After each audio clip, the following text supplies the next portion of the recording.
আসসালামু আলাইকুম রহমতুল্লাহি ওয়া বারাকাতুহু। বাংলাদেশ স্বাধীন হয়েছে 53 বছর। 53 বছর আমাদেরকে বাংলাদেশের জাতীয় পার্টি আমাদেরকে দিয়েছে, শিরিক শিখাইছে, সংবিধান পরিবর্তন করতে পারেন না। বিএনপি আমাদেরকে শিরিক শিখিয়েছে, সংবিধান পরিবর্তন করতে পারেন না। আওয়ামী লীগ আমাদেরকে শিরিক শিখিয়েছেন, সংবিধান পরিবর্তন করতে পারেন না। এরা তিনটে দল আমাদের মুসলমানদেরকে জাহান্নামে নিয়ে যাওয়ার জন্য রাস্তা একদম পরিষ্কার করে রেখেছেন।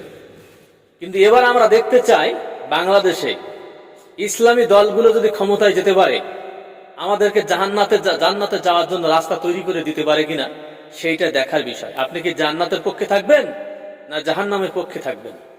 আপনি যদি জান্নাতের পক্ষে থাকেন অবশ্যই কমেন্ট বক্সে জানাবেন, আর যদি জাহান্নামের পক্ষে থাকেন তাও আপনি কমেন্ট বক্সে জানাবেন। আমাদের বিধান হচ্ছে আল কোরআন। আল কোরআন দিয়ে আমাদের দেশ চলবে। আসসালামু আলাইকুম ওয়া রাহমাতুল্লাহ।